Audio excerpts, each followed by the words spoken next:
দেশের না, আজকাল আন্তর্জাতিকভাবে খ্যাতিমান রাজনীতিবিদ এবং আমাদের নেতা এবং সকলের জনপ্রিয় একটি মানুষ জনাব তারেক রহমানের বক্তব্য আমরা অপেক্ষায় আছি।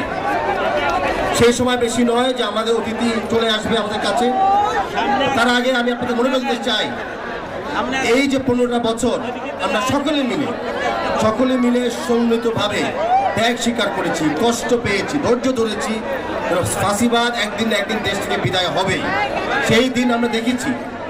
আর আরেকটা দিন আমাদের অপেক্ষায় ছিল যে বাংলাদেশের মাটিতে আমাদের ভোটের অধিকার আমরা আবার ফিরিয়ে পাব। সেই দিন হলো আগামী 12 তারিখ। আগামী 12 তারিখে আমরা আমাদের নিজ ভোট দিয়ে আমাদের অধিকার আবার ফেরত পাবো এবং আমরা ধানের শীর্ষের পক্ষে ভোট দিয়ে বিএনপিকে সরকার গঠন করার একটি ক্ষমতা আমরা দেখতে চাই। আমি মনে করে দিতে চাই